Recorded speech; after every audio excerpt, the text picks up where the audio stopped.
Good evening बच्चों।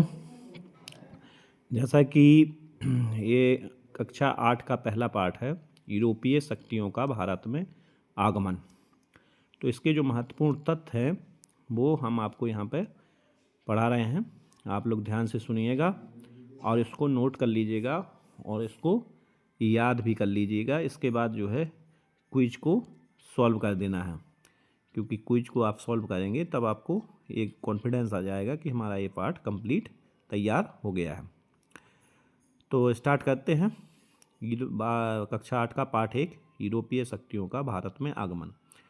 तो भारत और यूरोप के मध्य व्यापार जल और स्थल मार्ग द्वारा होता था। उस समय पे क्या था, भारत और यूरोपियों के मध्य व्यापार जो है दोनों मार्गों से होता था, जल मार्ग और स्थल मार्ग यानी थल मार्ग द्वारा होता था। और इन मार्गों की जो संख्या थी वो संख्या थी आपकी तीन मार्ग थे जिन रास्तों से जो है भारत का यूरोप के साथ व्यापार हुआ करता था। पहला मार्ग कौन सा था? प्रथम मार्ग था आपका फारस की खाड़ी से होता हुआ समुद्री मार्ग। फारस की खाड़ी से होता हुआ समुद्री मार्ग था। इसके बाद अच्छा, इस मार्ग से इराक, तुर्की, वेनिस और जिनेवा से व्यापार हुआ करता था। इराक, तुर्की, वेनिस और जिनेवा से फारस की खाड़ी से होता हुआ जो समुद्री मार्ग था उससे व्यापार होता था। दूसरा मार्ग था आपका लाल सागर से अलेक्जेंड्रिया। लाल सागर से होते हुए अलेक्जेंड्रिया का जो मार्ग था, समुद्री मार्ग था, वो दूसरा मार्ग था। इससे वेनिस और जिनेवा से मुख्यतः व्यापार हुआ करता था। इसके बाद था तीसरा मार्ग। तीसरा रास्ता जो था वो मध्य एशिया से मिस्र और फिर यूरोप के लिए मार्ग था। मध्य एशिया से पहले मिस्र, फिर मिस्र से यूरोप के लिए जाते थे। तो ये तीन रास्ते थे जहाँ से भारत और यूरोप के मध्य व्यापार हुआ करता था। लेकिन उसी बीच क्या हुआ, 1453 ईस्वी में तुर्कों ने कुस्तुनतुनिया पर अपना अधिकार कर लिया। अब क्या है कि कुस्तुनतुनिया क्या है? कुस्तुनतुनिया एक ऐसे रास्ते में एक जगह का नाम है जहाँ पे जो है, जहाँ से होकर व्यापारिक रास्ता जो है गुजरता था, व्यापारी यहाँ से आते जाते थे। जब तुर्कों ने उस पर अधिकार कर लिया तो तुर्कों ने वो रास्ता क्या कर दिया, बंद कर दिया। उन्होंने सोचा कि केवल हम ही भारत से व्यापार करेंगे, इसलिए हमारे इस रास्ते को बंद कर देते हैं। और उन्होंने क्या किया, पुराने जो जितने व्यापारिक मार्ग थे उन्होंने सारे पुराने व्यापारिक मार्ग बंद कर दिए।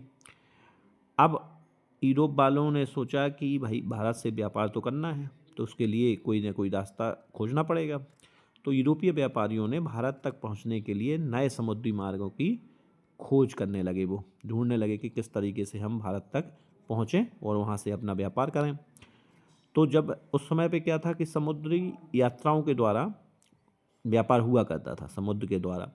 तो समुद्री यात्रा के लिए उस समय पे जो थी टेक्नोलॉजी इतनी वो नहीं थी।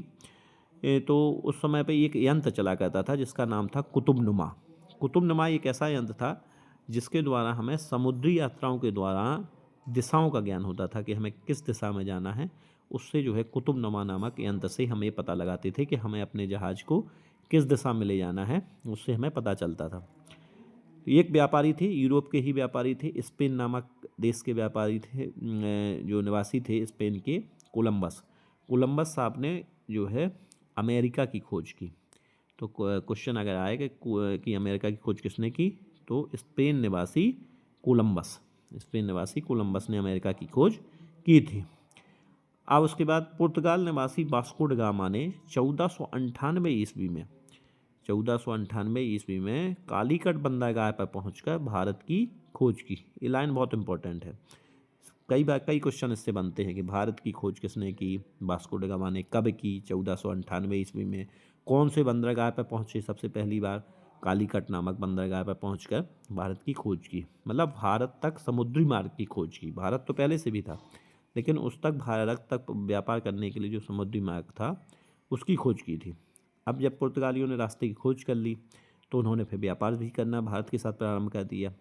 और उन्होंने व्यापार करने के लिए सबसे पहली जो अपनी फैक्ट्री खोली वो कोचीन में स्थापित की। कहाँ पे? कोचीन में। सबसे पहली फैक्ट्री कहाँ पे स्थापित की पुर्तगालियों ने? कोचीन में। फैक्ट्री क्या होती है? फैक्ट्री शब्द का अर्थ होता है व्यापारिक केंद्र या कार्यालय। मतलब वहाँ पे वो अपना सब सामान जो खरीदते थे, भारत के जो बुनकर थे, कारीगर थे, उनसे अपना सामान खरीदते थे, वहीं पे अपना इकट्ठा करते रहते थे। फिर उसके बाद जब उनके जहाज़ लायक पूरा सामान हो जाता था तो फिर वो जहाज़ में भर के अपने देश में ले आते थे और उसको बड़े हुए दामों पर बेच देते थे। तो फैक्ट्री का मतलब ये है, उनका व्यापारिक केंद्र या उनका कार्यालय था। कंपनी की ओर से काम करने वाले व्यापारियों को एजेंट कहा जाता था। क्या कहते थे? कंपनी की ओर से जो कार्य करते थे लोग, उनको हम उस समय पे एजेंट कहा जाता था। और उस समय पे फोर्ट विलियम, जो फोर्ट विलियम कहाँ पे था? कोलकाता नामक जगह पे था फोर्ट विलियम। यह प्रसिद्ध अंग्रेजी व्यापारिक केंद्र था। यहाँ पे जो है अंग्रेज जो है अपनी फैक्ट्री मान लीजिए उसको, या उनका व्यापारिक केंद्र वो जो था वो फोर्ट विलियम था अंग्रेज़ों का। अब जब पुर्तगाली यहाँ से व्यापार करने लगे तो यूरोप की और भी देशों के लोगों ने सोचा कि हम भी भारत के साथ व्यापार करेंगे। तो अलग अलग देशों की अलग अलग कंपनियाँ जो है स्थापित हुई। उन्होंने जो है भारत के साथ व्यापार करने की शुरुआत की। तो सबसे पहले जो है पुर्तगाली ईस्ट इंडिया कंपनी की स्थापना हुई। वो कब स्थापित हुई? 1498 ईस्वी में। पुर्तगाली ईस्ट इंडिया कंपनी की स्थापना कब हुई? 1498 में। उसके बाद अंग्रेजी ईस्ट इंडिया कंपनी की स्थापना 1600 ईस्वी में। अंग्रेजी ईस्ट इंडिया कंपनी कब स्थापना हुई? 1600 में। डच ईस्ट इंडिया कंपनी, तीसरी कंपनी कौन सी है? डच ईस्ट इंडिया कंपनी, जिसकी स्थापना 1602 ईस्वी में हुई। इसके बाद आई Danish East India company. Danish East India company की स्थापना 1616 ईस्वी में। और फ्रांसीसी ईस्ट इंडिया कंपनी जो थी वो फ्रांस की थी, इसकी स्थापना हुई 1664 में। अच्छा, ये स्थापना के वर्ष जो है पूछ लेते हैं एग्जाम में, तो आपको ये स्थापना के वर्ष याद रखना है कि कौन सी कंपनी की स्थापना कब हुई। ठीक है। इसके बाद क्या है कि हॉलैंड के निवासियों को डच कहा जाता है। जो देख रहे हैं ना आप, डच ईस्ट इंडिया कंपनी जो 1602 में स्थापित हुई, तो डच ईस्ट इंडिया कंपनी कहाँ, किस देश की थी? ये हॉलैंड देश की थी। ऐसे पूछ सकते हैं कि डच ईस्ट इंडिया कंपनी किस देश की थी, तो इसके नाम से ये पता नहीं चल पाता है कि ये किस देश की है। जैसे पुर्तगाली की ईस्ट इंडिया कंपनी, उससे तो पता चल जाता है कि पुर्तगाल की है। अंग्रेजी ईस्ट इंडिया कंपनी जो है अंग्रेज़ों की है। डच ईस्ट इंडिया कंपनी तो हॉलैंड के जो निवासी थे, हॉलैंड देश के जो लोग थे, उनको हम डच कहा करते थे। हम लोग क्या कहते थे? डच कहते थे। इसलिए उसका नाम डच ईस्ट इंडिया कंपनी भी पड़ा। ठीक है। अब जब अंग्रेजी ईस्ट इंडिया कंपनी भारत आई, तो जब कंपनी तो बन गई 1600 ईस्वी में, लेकिन भारत में उसे व्यापार के लिए अनुमति चाहिए था। तो वहाँ के जो राजा थे अंग्रेजी इंग्लैंड के, उन्होंने अपना एक राजदूत भेजा। तो पहला राजदूत जो था वो कौन था? Captain Hawkins. कैप्टन हॉकिंस जो है भारत में पहली बार आया। जो कब आया? 1608 ईस्वी में आया। कब आया? 1608 ईस्वी में आया। उस समय भारत में कौन राजा हुआ करते थे? कौन थे सम्राट? जहांगीर, मुगल सम्राट जहांगीर के समय में भारत आया था। और उसने अपनी बात बताई कि हम यहाँ पे भारत के साथ अपना व्यापार करना चाहते हैं, लेकिन उस समय उसे जहांगीर ने जो है व्यापार की अनुमति नहीं दी। उसके बाद दूसरा जो राजदूत आया, उसका नाम था sir Thomas Roe. Sir Thomas Roe 1615 ईस्वी में जहांगीर के दरबार में आया। 7-8 साल बाद फिर से एक जो है राजदूत भारत में आया, जो उसने जहांगीर को खुश करने के लिए कुछ उपहार भी दिए। उन उपहारों में एक था अंग्रेजी दस्ताने थे और एक वग्गी भी दी थी। जिससे क्या हुआ? अंग्रेजी जो भारतीय सम्राट थे जहांगीर, वो बहुत प्रसन्न हुए, खुश हुए। उसके बाद जहांगीर ने टॉमस रो को जो है भारत में व्यापार करने की अनुमति प्रदान कर दी, और तभी से अंग्रेजी ईस्ट इंडिया कंपनी का भारत में व्यापार प्रारंभ हो गया।